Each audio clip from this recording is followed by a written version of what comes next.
So welcome everyone. My name is Denis Duez. I'm professor of political science at the Institute for European Studies, and I'm supervisor, co-supervisor of the Jean Monnet Center of Excellence, EUMERGENCIES. And on the behalf of the Institute and the EUMERGENCIES team, I'm pleased to welcome today Luna Vives for what I think is the last EUMERGENCIES seminar of the academic year. But don't worry, it will be followed by 2 years in the future of seminars. So today we welcome Luna Vives. She's a political geographer. I think it's the first time we invite a geographer. She's also assistant professor in the Department of Geography at Université de Montréal and assistant director of the Jean Monnet Center of Montréal. So she's somehow our counterpart on the other side of the Atlantic. Her research focuses on the use of policy instruments to discriminate against marginalized and especially racialized people. And more specifically, she focuses on the case of anti-immigration border practice at the southern border of the European Union. Her presentation today will be based mostly on her last book, The Gates of the Sea, Migration and Rescue at the Edges of Europe. It was published in 2025 by Fernwood Publishing. I have a copy of the book. This is mine. Please make it come back to me. Teresa, to circulate the book. So I must admit, I didn't know Fernwood Publishing at first before reading the book, and therefore, as a researcher, I checked the website, and I was surprised to learn that Fernwood Publishing is connected to Columbia University Press. Yes. And according to the website of Fernwood Publishing, they publish critical books that inform, enlighten, and challenge. Books which acknowledge, confront, and contest intersecting forms of oppression and exploitation. After having read the book, Luna's book, I think it's safe to say that the book perfectly fits the description, and I think it will be mentioned by Juliette later. So Luna Vives will have between 30 and 40 minutes to present her research. Then we will have 2 discussants today. The first one will be Juliette Dupont. Juliette Dupont is a political scientist. She's a Marie Skłodowska-Curie postdoctoral fellow here in Brussels at the Institute for European Studies. She specializes in critical migration studies. She's not here because, interestingly, she is in Canada, in Quebec, while Luna is just coming from Quebec to Brussels. So she sent us a video. We will show the video. Her comments will be in French. The Jean Monnet Center of Excellence is bilingual, so she should make her comments in French. Feel free, if you want to ask questions in French, answer in French. It's bilingual. Our second discussant today is Eleonora Frasca. Eleonora holds a PhD in law. She is currently a postdoctoral researcher working on EU migration diplomacy at UCLouvain. She is also a lecturer in EU law. Each discussant will have between 5 and 10 minutes. Hopefully, it will leave us with 20 to 30 minutes to open for the discussion with everybody. But before I give the floor to Luna, may I kindly ask all the online participants to mute their cameras and microphones during the presentation. If you have questions online, just raise your hand or activate your microphone, unmute your microphone if you want to. So, with no further delay, I give the floor to Luna Vives. And Thank you. Well, I'm going to, while the presentation is being put up, I'm going to clarify that the book is not an academic book. That's why it's published with Fernwood, which is not an academic publisher. Thank you, everybody, for being here. Thank you, Denis, for the invitation to present here today, and to Juliette Dupont, who I met at the University of Montreal when she was defending her dissertation. I was part of the committee. And to Eleonora Frasca, who I just met, for accepting to be part of this. And of course, the coordinator team, which has been so great facilitating this event. So my talk today builds upon and goes beyond some of the themes that I have been exploring over the last few years in the area of maritime migration and border making at sea. And my goal today is going to be to focus on the productive tension between the life-saving obligations that the signatories of the 1979 Search and Rescue Convention have, and state sovereignty in ocean space. As Denis said, I am a political geographer, so my questions focus very much on spatial dynamics linked to state sovereignty at sea and migration. And it is a real privilege to be presenting here today in Brussels, which is the place where many of these policy decisions are made, I think. Okay. Is it on? Yes. Okay. Can everybody hear me now? Thank you.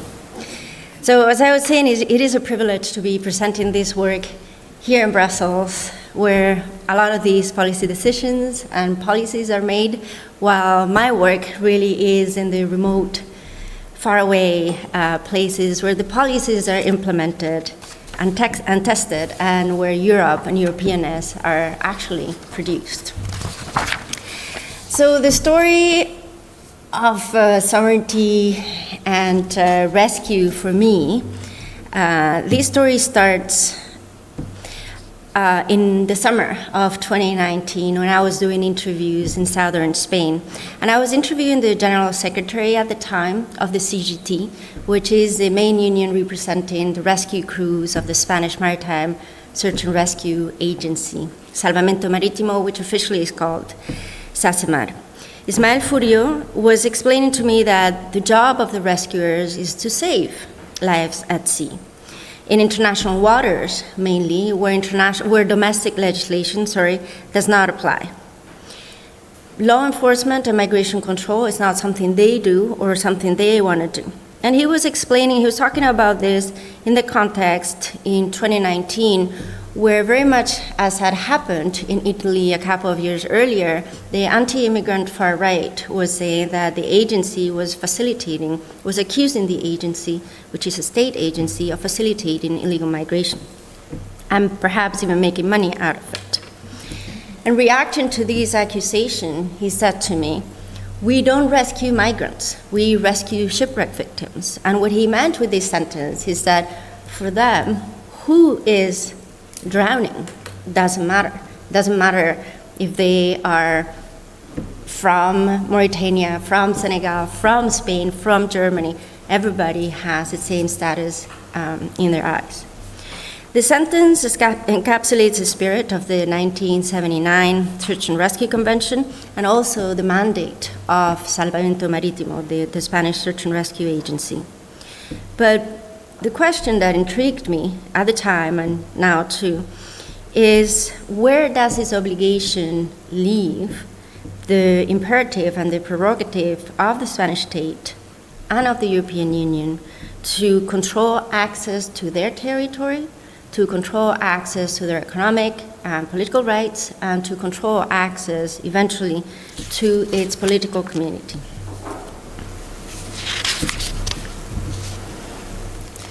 So this is what I'm going to be talking about today, and I have organized a talk in 5 short sections. So the first one, I wasn't sure who I was going to be talking to today, so I apologize if this is a little bit repetitive. But the first one is a little bit going back to the basics on critical border studies.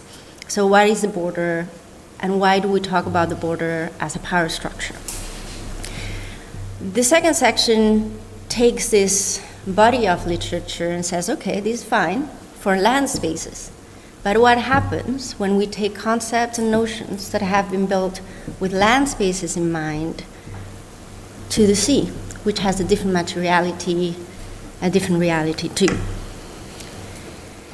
Third, I'm going to see how life-saving obligations, legal and ambiguous legal obligations, how they are both a challenge to state sovereignty at sea and an opportunity, a sort of stepping stone for expansionist claims for broader influence on the part of the state at sea. At that point, I'm going to move to Spain. I'm going to tell you, well, how things have been happening since the late 1990s, what's happening today, what are the transformations that we're seeing today, which are pretty significant, what is the future that both the European Union and the Spanish government are proposing for these spaces, and what is the resistance that is in place to this somewhat dystopic vision of the maritime border.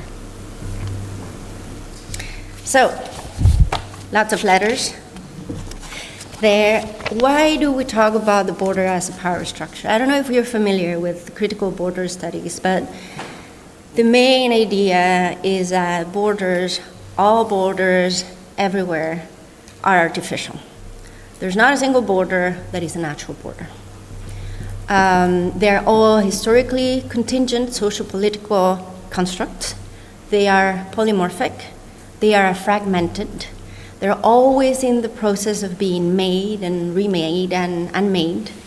And they're a useful fiction. Just because they are a fiction doesn't mean that they are not real or that they don't have consequences. And in that sense, we can think about borders the way we think about race. They may not be real in a scientific sense, but they have consequences. And in that sense, they are real. Borders are also a fundamental condition of modern territoriality and, of course, of the entity of the nation state. A state without borders is not a state. In this sense, I have found it very useful to mobilize the concept of dispositif. In English, I believe it's called apparatus, that was proposed by Foucault a while ago. And in this, why do I find it useful? So the notion of dispositif proposes these entities as a heterogeneous ensemble that combines discourses, architecture, infrastructure, regulations, laws, discourse in the media, discourse by policymakers. So it includes what is said, but also what is not said but exists, such as infrastructure. A dispositif is defined by a network of unequal relationships between all these elements that are defined by relationships, unequal relations of power.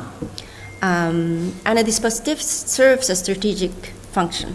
So if we think about the border apparatus, the border as a dispositif, we see that it is being created as a response to what is described as a crisis.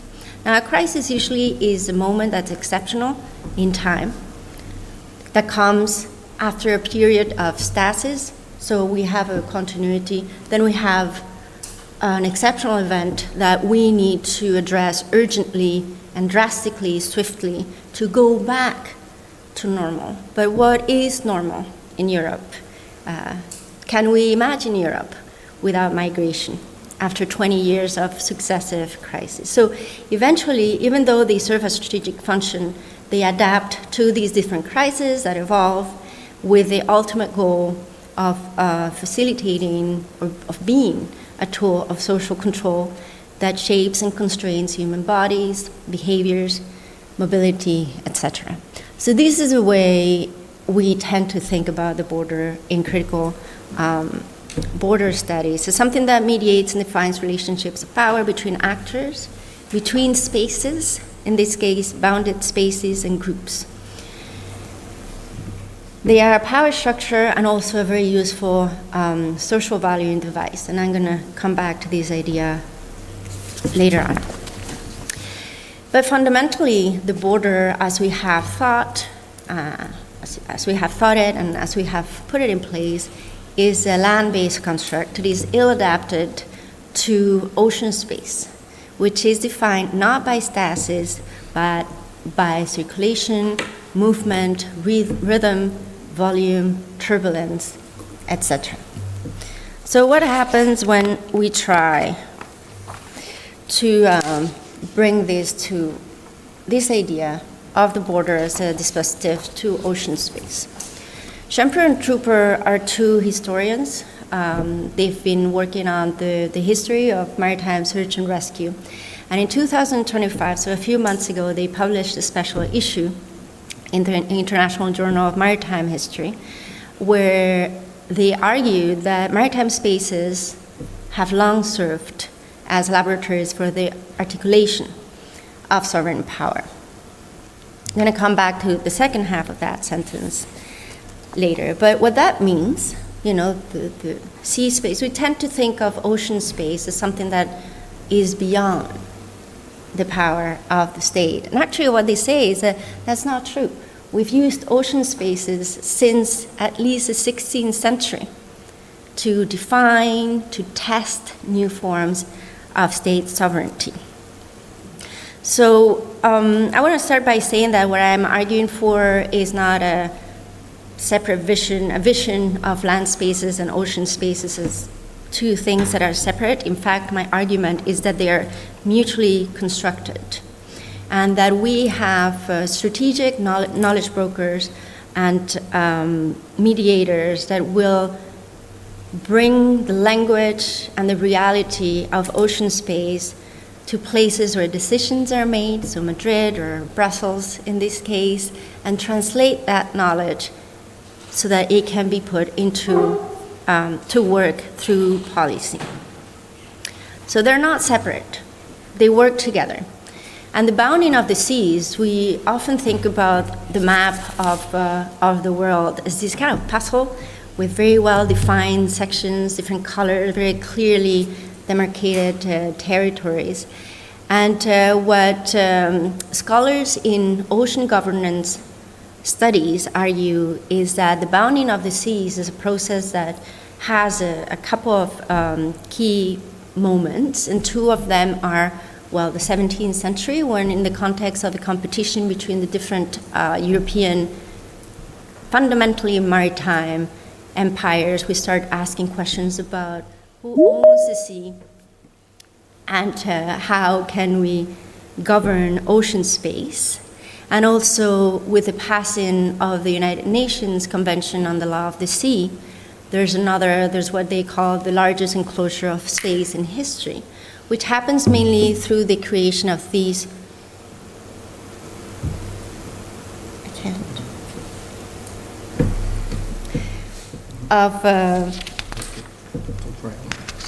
I'm not worried. Okay. Yes, thank you. Of three zones. So the first zone would be the territorial waters, which go up to 12 miles from the baseline. Then you have the exclusive economic zone, which appears for the first time in the UN clause, the United Nations Convention on the Law of the Sea, and then the high seas.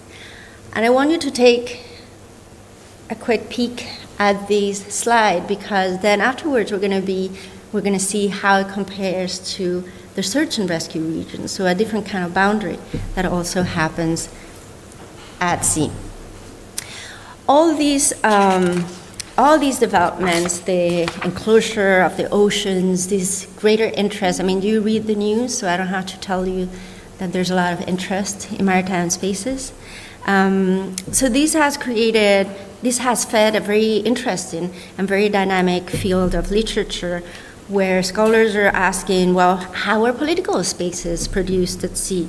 What happens with land-based notions of territoriality when we apply them to ocean space defined, as I said, by circulation and movement? And what does migration have to do with all this? In policy, we still keep asking the same questions. Who owns the sea? What's mine? What's not mine? How do we apply notions of jurisdiction, sovereignty, and ownership to ocean space? And what we see in the literature, and this will become more interesting later, is that a lot of the government's instruments that we have, that we apply in sea spaces, like, for example, trying to enforce the border at sea for migration control purposes, they fail because they're not designed with the materiality of the ocean, with the reality of sea spaces in mind. So the second half of the sentence that I shared before, Shrimper and troopers say, okay, yeah, maritime spaces have long served as laboratories for the articulation of sovereign power. We have seen that since at least the 16th, 17th century. And at the same time, life-saving practices both challenge and reinforce state legitimacy. So what they argue is that they occupy a paradoxical space. And what that means is what I'm going to spend the next few minutes talking about. So I guess the first thing would be to define what is maritime search and rescue. And we can think of it as a codification of customary law in a number of international conventions, mainly the UN clause and especially the 1979 Search and Rescue Convention by the International Maritime Organization. And what the convention does is it divides the world's oceans in large areas. And within each one of these large areas, coastal states that have signed the convention can claim responsibility for making sure that life is protected in those areas. Why they do that? Well, mostly economic interests. But in any case, they commit, they have willingly acquired in these areas that technically are called search and rescue regions, but we call them zones of responsibility or zones of SAR responsibility. In these areas, these signatory states have acquired the unambiguous legal obligation. This is important. Unambiguous, there's no ambiguity, legal obligation, not a choice, to put in place systems to protect human life, all human life, it's universal, in these areas. I ask you to pay attention to the graph that we showed before.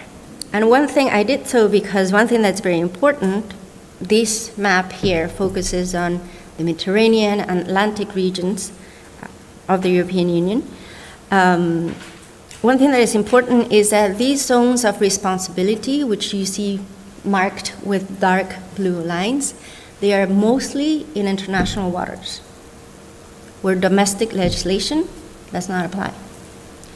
The other thing is that in any case, these borders are not supposed to matter, in the sense that if there's an emergency on the other side of that blue line where human life is at risk, and that country doesn't have assets, rescue assets, or at that moment doesn't have the capacity to act, the neighboring state is required to collaborate to enter the neighboring zone of responsibility to act, because the thing that's the most important is to save lives.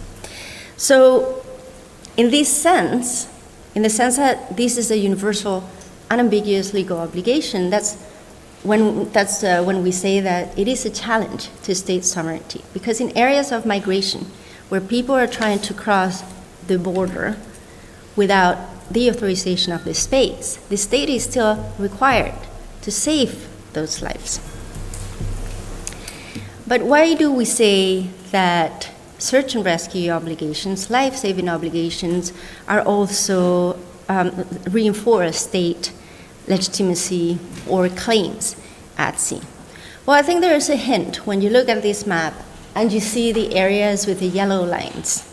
You will see that those areas, which are areas where states have claimed responsibility in the same space, and you can see that those areas are between Turkey and Greece, around Cyprus, and also off the coast of the Western Sahara. So we can think about these waters as between Europe or Spain and Morocco, in an area that has a long history of disputes. So a very long time, to focus on the second example, a very long time ago, many years ago, Morocco claimed the search and rescue region of the waters of the Western Sahara without having any intention of putting in place a life-saving system. But I don't know if you remember where you were in April 2020, because we were all pretty busy trying to understand and make sense of a global pandemic. So in April 2020, Morocco, when everybody was just like running around like a chicken without a head, Morocco used that search and rescue region that they had defined to unilaterally redefine its exclusive economic zone. So they used the legitimacy that they had in that area to act for life-saving purposes, to push in their territorial claims, to have access mainly to the resources, the fishing resources, but also the very important mining resources in the seabed. So I'm going to use that example of Morocco in the Atlantic to make the transition into the Spanish case. Now, Spain has a long history of mobility by sea. People on the move have been arriving by sea to Spain since the early 1990s, and that continues to this day. So I said that the Search and Rescue Convention requires countries to put in place systems to save lives at sea. But what the convention doesn't do is tell countries how they have to do it, which explains that each country of the European Union has their own system, and they can look very different. So I don't have time to compare Italy, Malta, Greece, France, and Spain today, but you're going to have to believe me that when I say that Spain has a very special one. The main agency responsible for search and rescue is an agency, a small agency, called Salvamento Marítimo. It was created in the early 1990s, in part as a response of demands on the part of the European Union that Spain updated its maritime law. Now forget whatever you know about Italy, which is the case that we mostly hear about. Salvamento Marítimo is not an NGO, it's a government agency, and Salvamento Marítimo is not a coast guard, it's not part of the military. It is an agency that often gets compared to firefighters, but at sea. And it depends on the Ministry of Transportation today. It has gone through different ministries, but today it's in the Ministry of Transportation. So it has a triple mandate to direct maritime traffic, to prevent accidents, which there have been a few, to protect the marine environment, and to protect human life at sea. It's an agency that is not positioned, it doesn't do law enforcement. The rescuers do not carry weapons, they have no interest or no training to do law enforcement.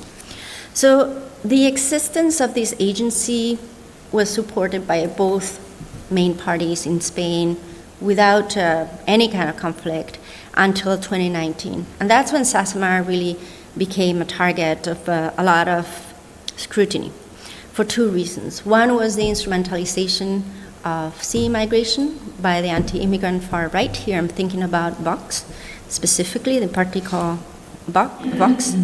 And also because of a new articulation of Spain's maritime security strategy. And in this strategy, which is written, we see how migration is described as a hybrid threat, along with the smuggling of illicit substances and terrorism. So suddenly what we see is a clash, a very clear clash between two logics. One logic, on the one hand, is human safety.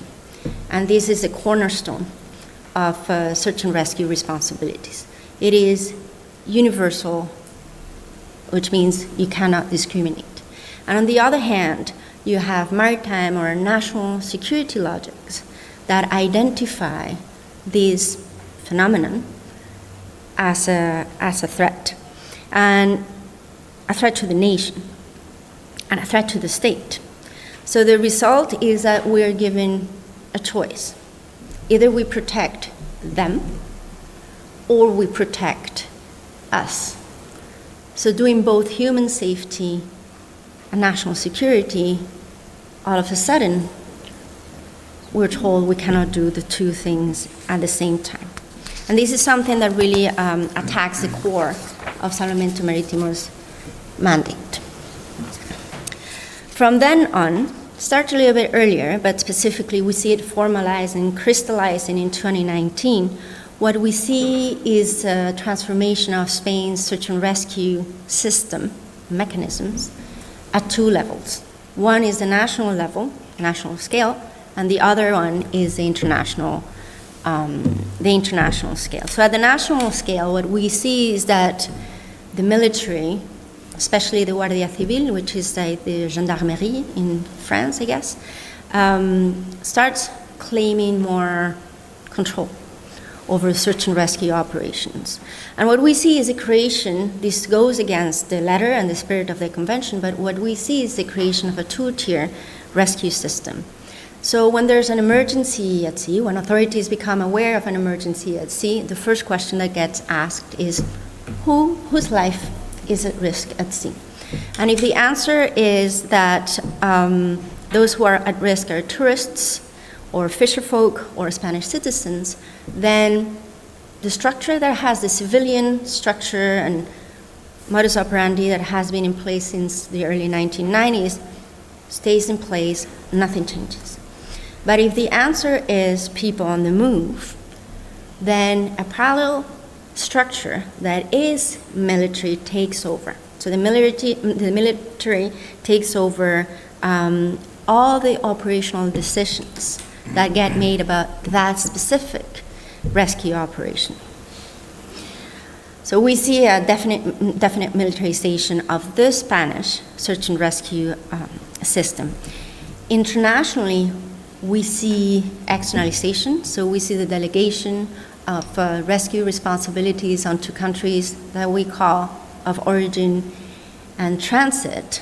And this delegation is facilitated because sometimes these countries do not have rescue capacity. So at this point, what we're seeing is that the European Union mainly, but not only through the European Emergency Trust, the Emergency Trust Fund for Africa has been funding, created in 2015, has been funding the creation of rescue capacity in places like Mauritania, like Senegal, or like Morocco. So we see externalization and militarization that go hand in hand. So I've been working with both, comparing both the Western Mediterranean and the Atlantic region, and what we see when we look at the geospatial data for these operations is that the timing is slightly different in these two areas. But when we look at developments since 2019 in these two areas, they both seem to be moving in the same direction, which is on the one hand, we are removing civilian rescue assets from areas where we are more likely to find people on the move at risk. And on the other hand, we are seeing the logic of interception being more and more dominant over the logic of rescue. So national safety over national security, over human safety. The consequences are clear. So what we see is that migration sometimes decreases in some areas, but mostly the consequences of this are that traveling, crossing the border becomes something that cannot be done autonomously. So people need to hire the services of smugglers who have dramatically increased their benefits. Trafficking also has benefited from these measurements. State security forces in countries of origin and transit have seen their mandate expanded. Private contractors, and I will come back to this in a second, are making a killing, both literally and figuratively, and the far right has been very effective at instrumentalizing sea migration for electoral purposes too. So there's decreased arrivals. The numbers have gone down in some areas, but at the cost of increased violence and death of people on the move. And I want to recognize another paradox, which is that putting in place these systems, which are very violent, is happening at the same time. I don't know if you have been hearing about the regularization campaign in Spain, but we have governments and politicians who can hold these two things in their heads at the same time. What I mean is a very violent border system, while at the same time a very generous regularization campaign that will lead to the regularization of between 500,000 and 800,000 people, some of whom, not all of them, but some of whom have survived the border crossing by sea. So what comes next? What we are seeing is not very, I'm not very optimistic. We can talk about this aspect of technology later if you're interested. I'm currently involved in a research project where I'm looking at the Agamemnon Plutarco project, which is currently located in the island of Fuerteventura in the Canary Islands. And you may be familiar with the work of Lucy Maibling, who works in the UK, in the English Channel, which the French call La Manche. And she says that these contracts that we are giving to private contractors are a very effective way to funnel public money into private hands. We don't know how much public money, and we don't know which private hands, but we know it's a lot. And the idea is that we can assist both militarization and externalization of the border control, and rescue responsibilities through technology. This is what some people call techno-solutionism, or the idea that we can solve what is fundamentally a political problem with a technological solution. This idea, the militarization, externalization, the use of technology is being given to us something that is inevitable. And most of the times the story ends there. But something that I really wanted to do in the book is to highlight the resistance that there is in place, specifically in the Canary Islands and in southern Spain, to this vision of the border, to this vision of Spain, and to this vision, ultimately, of Europe. So I'm not going to go too much into detail here, but I want to highlight that this shift towards a violent border has not gone uncontested. And we see a very wide-ranging network of people and organizations that are promoting a different view of the border, particularly at sea. So we see regular citizens from all walks of life who may have different ideas of what we want to do, but they know that that's not what they want. Lawyers, people on the move, people who didn't move, who are back in Senegal or in Tunisia or Mauritania. And in the book, I'm not going to go into detail today because I want to leave room for discussion, but the actor that I focus on specifically is this union, who works, the CGT, which is an anarcho-syndicalist union, which works both as a traditional union in the sense that it works to improve the working conditions of the rescuers, but also as a force for social and political change. Özgün Topak, who is a border scholar, Canadian-Turkish border scholar, often differentiates between organizations working at sea with a humanitarian perspective. So these are a little bit like the Red Cross of the sea. So they are politically, or they declare themselves politically neutral. So they just want to save that one life without getting into the whole political thing. And then those who work with from a human rights perspective, which want to make sure they're a little bit more political, but they still don't want to rock the boat too much. Well, the CGT doesn't propose a humanitarian view or a human rights view, but a systemic. What they promote is a systemic reform. So they go beyond, in the sense that they don't see people on the move as them. But in the interviews with members of the union, it was very clear that they saw people on the move as fellow workers, not as antagonists. The antagonist, they're anarchists, was the state. So what they propose is a systemic change, where what we solve is not the loss of life at sea, but the structural conditions that force people to get on a boat and cross the sea to make a living or to keep living. So I want to finish with two slides, and I want to finish the presentation with this fantastic picture. I was talking with a friend, Leticia, from Lanzarote, And I was asking her if she could think of a picture that encapsulates what's going on in the Canary Islands today. And she just like took out her cell phone and said, this one. And I'm going to explain what you can see there. So first you see that crumbling structure. And what you see there is a place where people who have been rescued at sea and find themselves homeless on the islands, because sometimes there's resistance to having them transferred to the mainland. Sometimes they seek shelter here, so you see the remainings of a bed and other belongings there. Then on the other side of the fence, I don't know if you can see the little orange boat. That is a rescue boat by Salvamento Maritime. And you can also see some containers that belong to the Red Cross, which uses them, and sometimes Frontex is present there too, to conduct the initial vulnerability assessment to identify those in need of protection before they are sent to the CATE or the police station. So I'm going to give you a figure. In 2024, over 40,000 people were rescued and went through this process. So rescued at sea, brought over to port, did the initial assessment with the Red Cross, Frontex, sent to the police. 40,000 people, it sounds like a lot.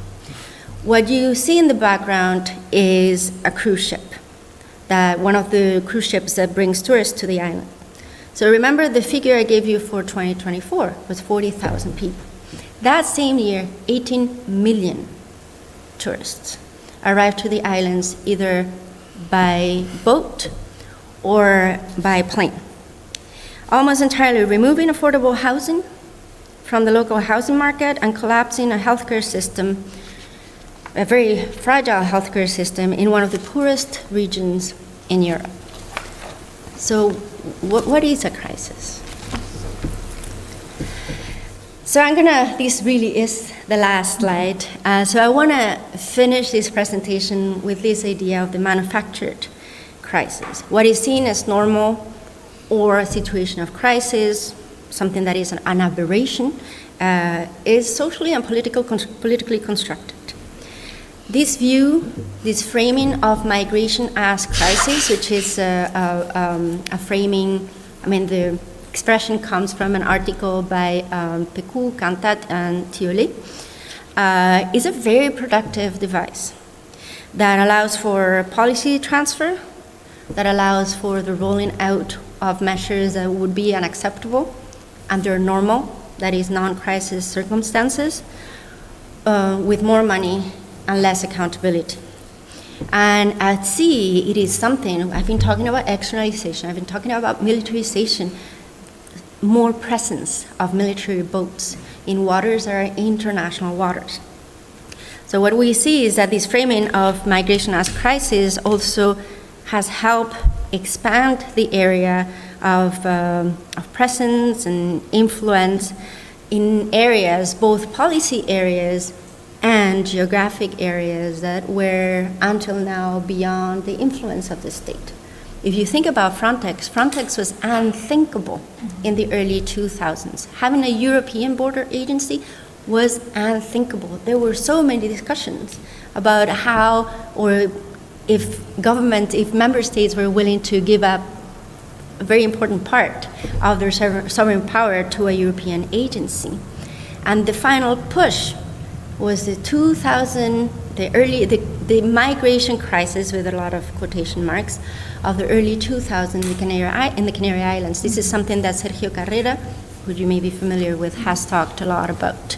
That the Spanish government really succeeded in making this not a Spanish crisis, but a European crisis that demanded a European response. So this vision of migration works with these unequal social relations and political relations that we saw in the concept of the dispositif, and works very well with this idea of the border as a social valuing device to determine not only who can come in and who cannot come in, so the use of, but also who can live and who can die, whose lives are expendable at sea. And for that, we're using the materiality of the sea, we're using the sea as a containment structure that's an integral part of the border apparatus.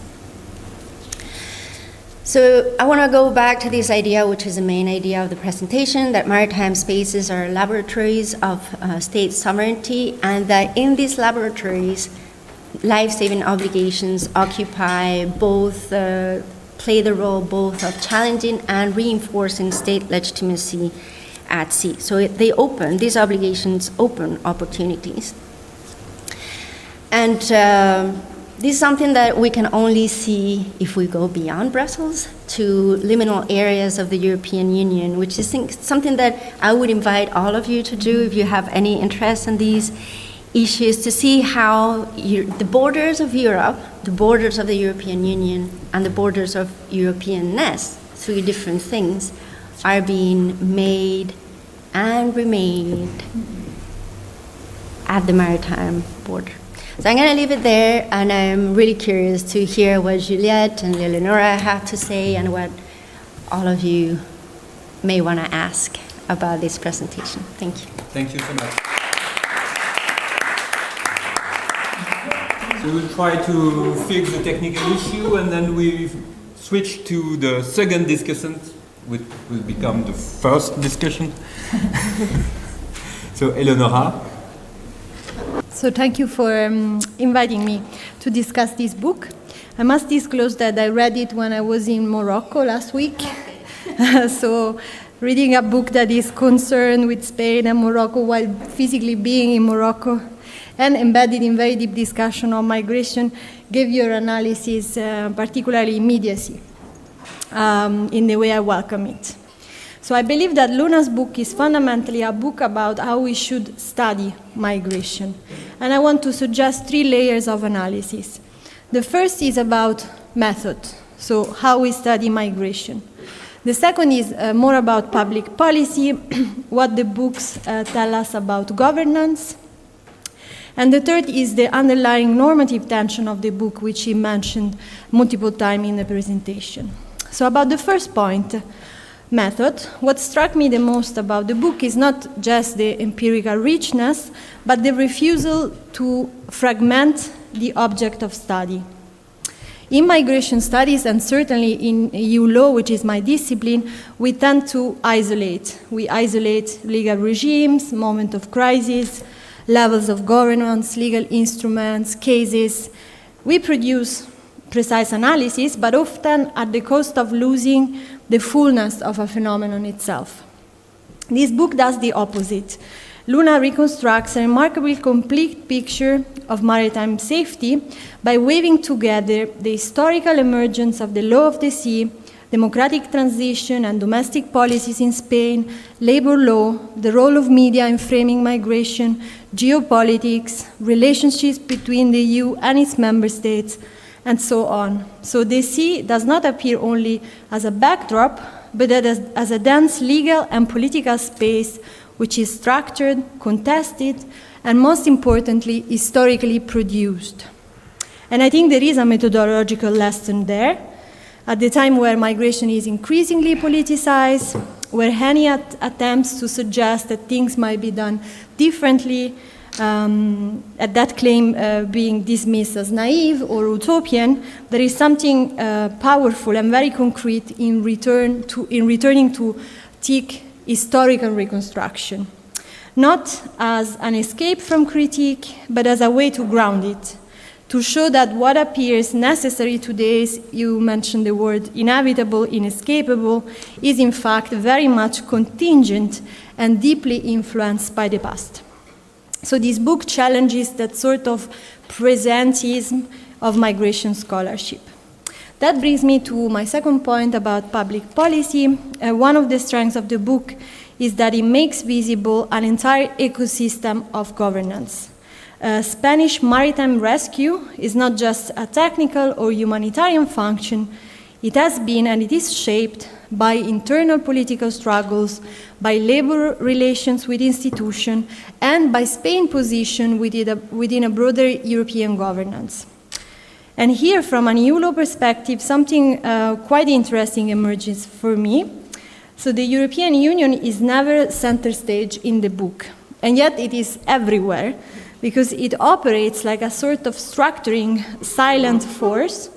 And across chapter, we see how Spain's accession to the EU gradually reconfigures its own maritime safety, its own migration control and immigration laws, but also the technology of the border and bilateral relationship with particularly Morocco. And this is a sort of use diffuse pressures as a set of incentives and constraints that influence and reshape national practices without always explicitly appearing to do so. And also calls back from resistance from national actors, which also renegotiate this. And I'm thinking, you mentioned the regularization campaign. The EU reaction to Spain regularization campaign were very harsh. And yeah, it seems that they shouldn't be doing that. This has become also very clear when we look at migration diplomacy. You mentioned the question of the Western Sahara, and it's a textbook example of migration diplomacy.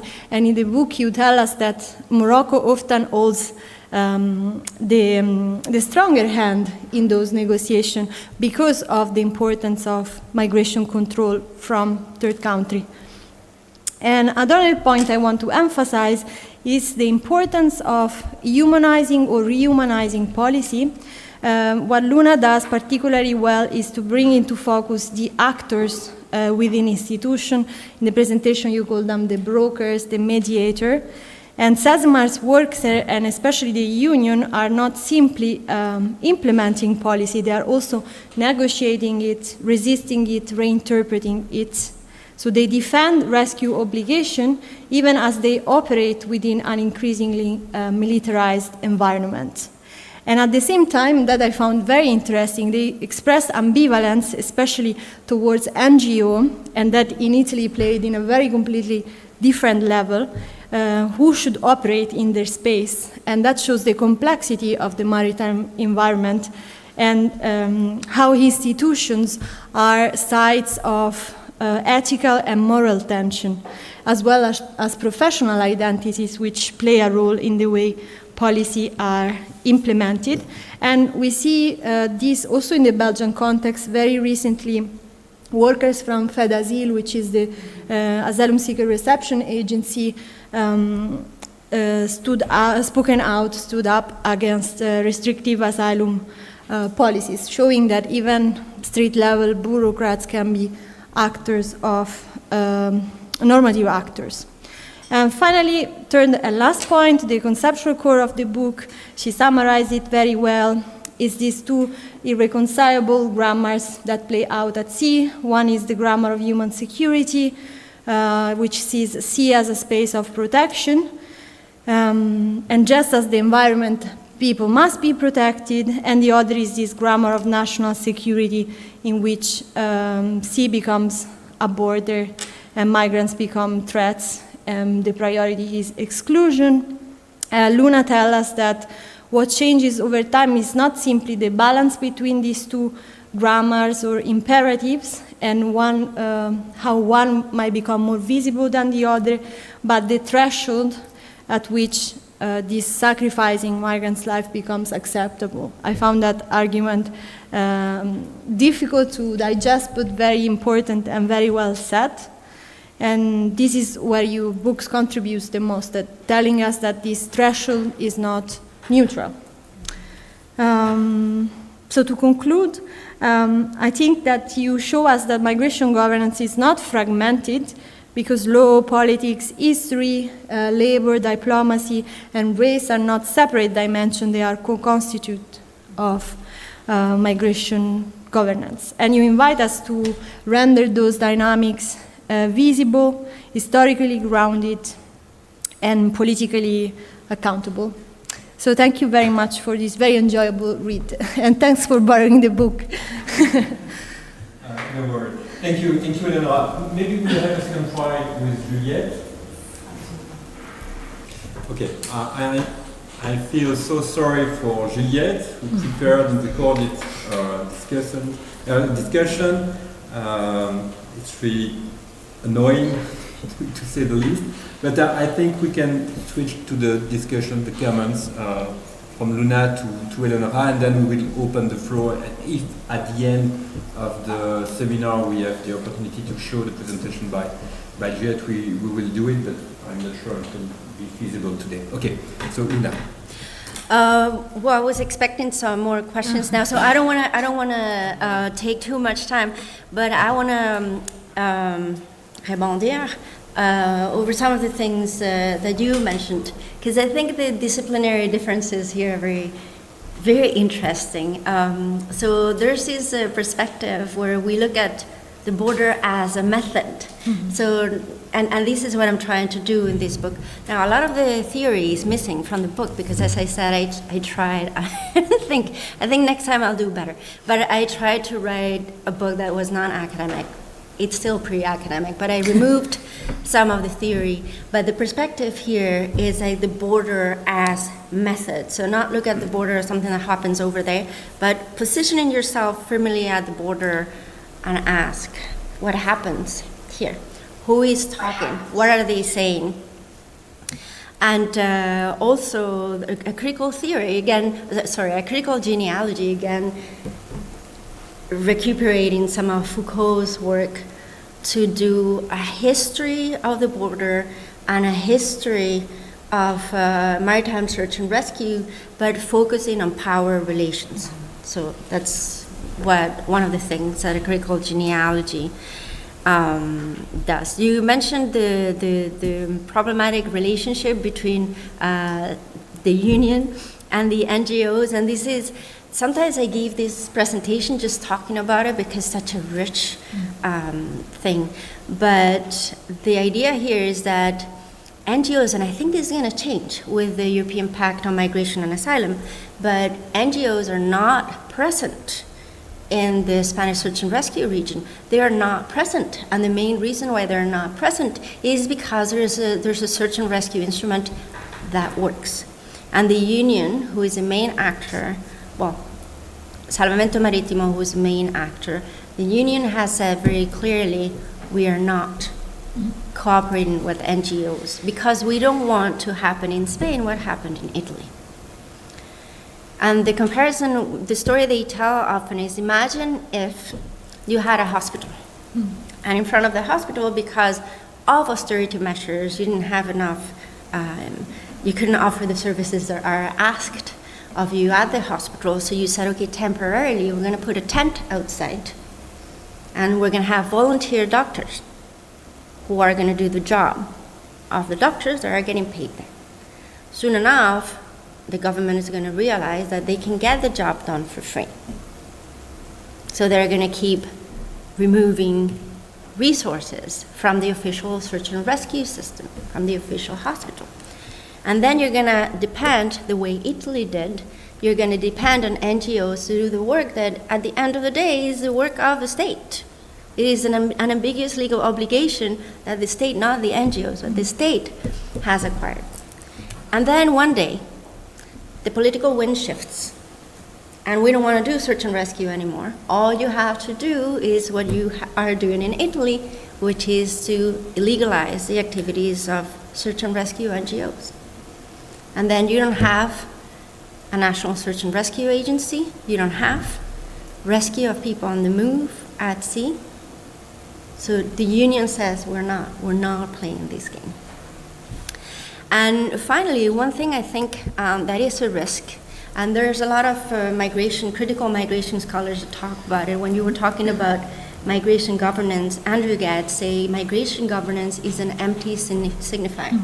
It doesn't actually mean anything. What is migration governance? Like it makes it sound like very neutral, very kind of benign thing. And what these scholars, including Gadd, are doing, Gadd's more politely than others, is just like pay attention to what, especially the categories we are using, do. As migration scholars, as researchers, what kind of relationship should we have with these categories? Categories are made by the state to fulfill the interests and the political priorities of the state. What kind of relationship do we want to have with them? If we want to do politically, like policy relevant research, the risk is that we're going to adopt a language that does harm and that prevents us from actually seeing the lived experience of the border and of migration. And I'm still trying to integrate, because for a long time I was trying to do policy relevant research. I'm just trying to think through this. Like, if we don't think migration through the lens of the state, which other vocabulary, which other perspective, which other lens do we have? So that for me is a work in progress. Thank you. I think it's time to open the floor for a more general discussion, include people online. If you are online, do not hesitate to raise your hand if you want to raise a question, but in the room first. Does anybody? The first question is always the most difficult one. No? If you don't have a question, I may. No? Yes. Kenza. Merci pour votre présentation. Speak. Merci pour votre présentation. Je voulais savoir, au vu des relations diplomatiques très compliquées entre l'Espagne et le Maroc, notamment dans l'année 2019,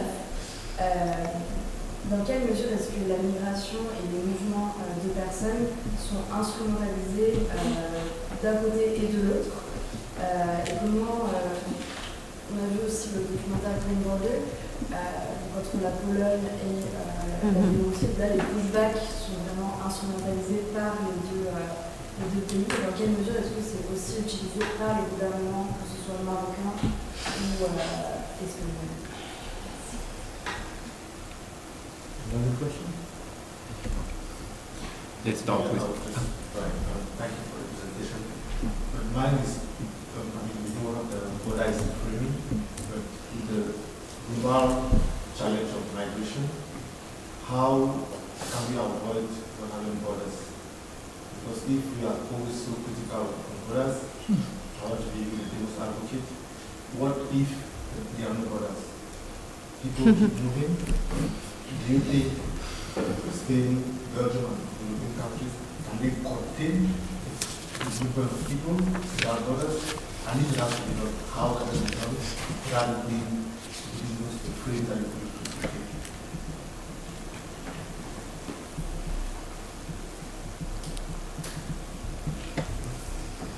it? Okay, two very rich questions. I'm going to answer in English. Is that okay, Kenza? Okay.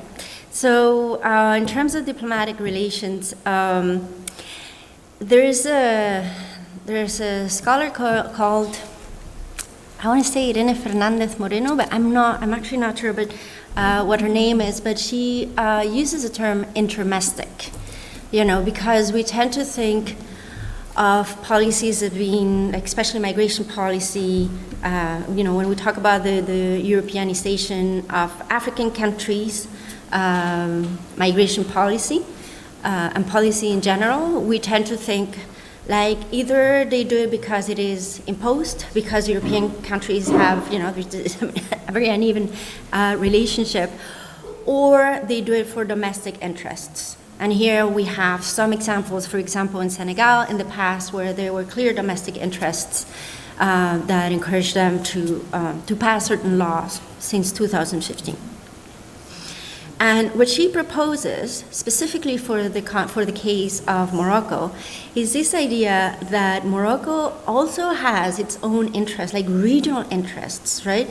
And that having this very prominent position as the border guard of Europe is actually beneficial for its position within the region, within the Maghreb, and within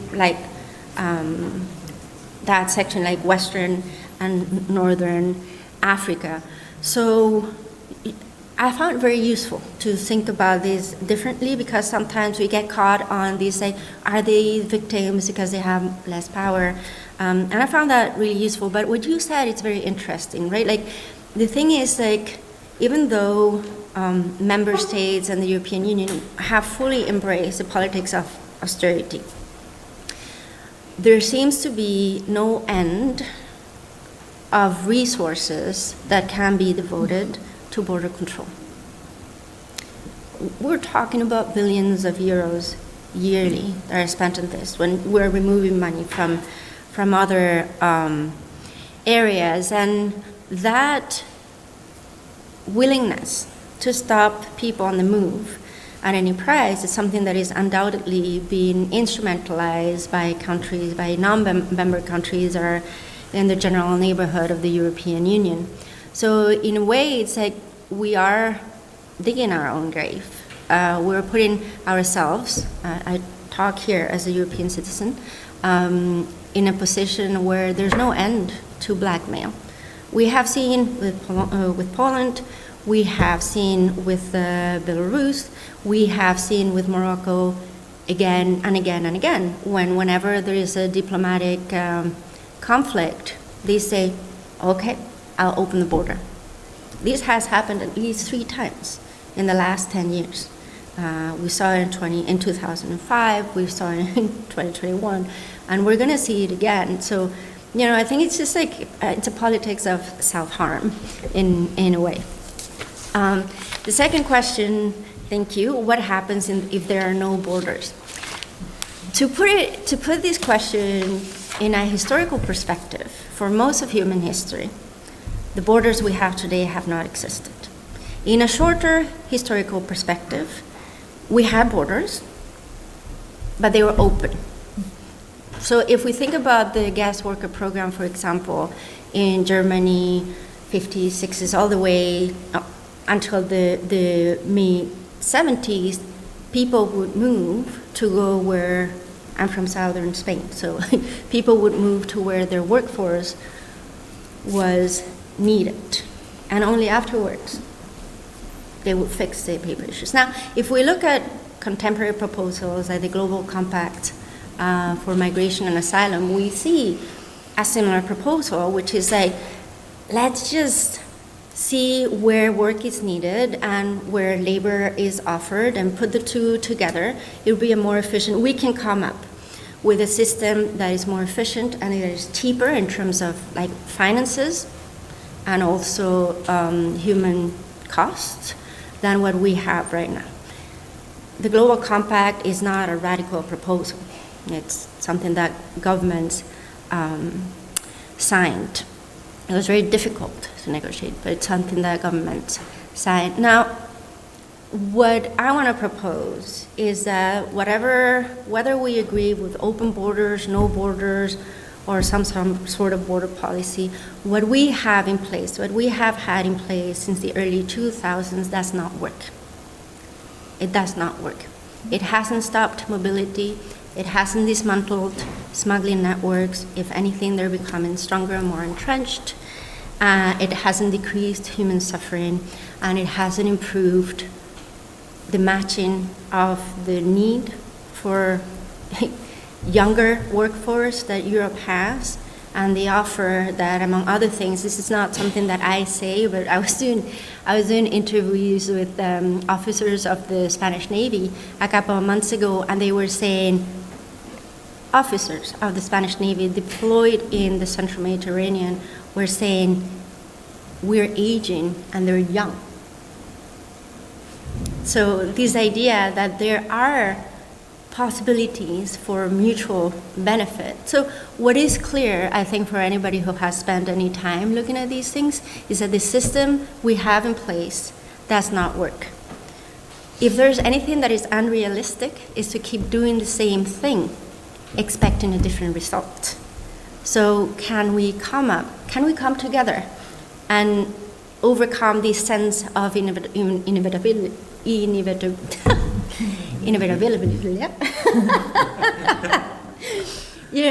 you know what I mean? It's a jet lag, and be a little bit ambitious with the way we think the border.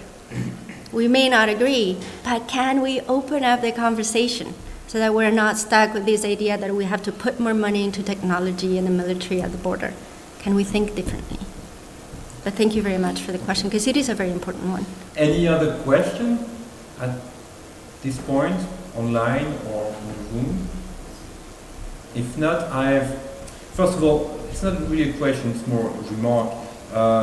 When you were talking earlier and when reading the first part of the book, you didn't mention it in the presentation, but it's really interesting, is the contrast you made between the case of the Titan submarine. I don't know if you remember, it's a private small leisure submarine that was going to the Titanic site with people, we can say very rich people, Very able rich. to pay millions to do a look at the Titanic. And countries, many countries, hundreds of thousands of euros, probably millions of euros were spent to try to save people that were already dead. Right. And you compare it with what happened with migrants. Just if you follow the news lately, last weekend, 2 women died in the channel between the UK and France. So it happens every day. So it's really interesting, but it makes me think of the concept of grievability by Judith Butler. I know your book is not an academic book. It's quite academic. Yes. So, then, did you think, do you know the concept of grievability? The idea that some lives are grievable and others are not. So there are people worth saving and people not worthy to be saved. So is it useful? Does it resonate with your work? That's my question. And the second one, it's more a question, the second one. It's about the question of borders as a laboratory for sovereignty. I do share your vision on this dimension. And especially at the end of the presentation, you mentioned Frontex. Could the question of border control at sea, at the southern border or in the Atlantic, be a sort of Trojan horse of the militarization of the EU? Because we have seen the evolution of Frontex. It's now by far the EU agencies with the biggest budget, the biggest staff. And it's the first European corps in uniform with arms. Yeah. We are talking a lot about Ukraine and the question of militarization of the EU in the context of the war between Russia and Ukraine. But maybe we are not looking in the right direction. What do you think of what's happening to the south? Could it be the first step of a sort of militarization of Europe? I mean EU. When I say Europe, I mean EU, the EU. Okay. How much time do I have?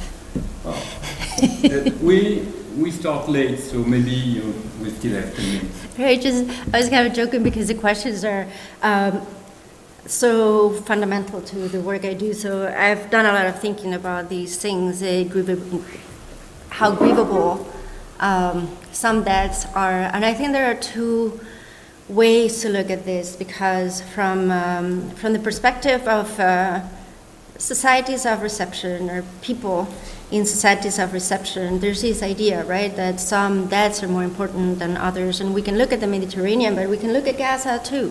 How we put lives in a balance, and European life is, or it's worth like X amount of other lives are worth less. And I see that, so I do a lot of work on the islands and in southern Spain, and I have spent a lot of time in cemeteries. And you can see how, from the perspective of border communities, this is a really, really hard thing to deal with. So you have groups of citizens who organize themselves to take care of the graves of unidentified migrants, which in some islands now on the tombstones it says "Citizen of the World," and that is the result of citizen activism. And they take videos of the funerals, and they keep the graves clean in case one day the families appear, they can help them grieve. Now, if we go to the other side of the border, the lack of willingness on the part of European states to collect data, to to document graves. You know that we have thousands of unidentified migrants' graves on the edges of Europe. Now, this, from the point of view of the Europeans on this side of the border, it is sad and heartbreaking, because it hurts our humanity to accept that some lives are worth more than others. But from the other side, there's the not being given permission to grieve, because you don't know if the people, your loved ones, disappeared at sea, if there's a grave somewhere where they are, that doesn't, psychologically, it doesn't allow you to move on. But socially and economically, there's a very pragmatic side to this, which is that if you don't have the death certificate and you're the widow of a person who died at sea, and your family had a house, and your family had a business, and your family had a car, whatever it is not yours. You're in limbo. So in terms of who we can grieve, I think like there are so many layers to these questions. Some of them are political, some of them are personal, some of them are financial, but it's a very important question. And there's a body of literature that talks about it, but I find that we really need to do more in that area. The other thing about borders as labs, what did you propose in maybe the Trojan horse? Was it migration control? Trojan horse, I meant that it's a way, it's like what you said about Morocco, with search and rescue as a way to grasp more, to move forward with territorial claim. It's exactly the same idea. You can use the migrant arguments to improve, to develop things I love it. in the field of the military. Oh yeah, so I'm going to try to be very brief and very clear about this project that I was talking about before, Agamemnon. So the Agamemnon project, which has another one of these Greek names, it was a king in 1200 before the Common Era in Greece that he was involved in the Trojan horse.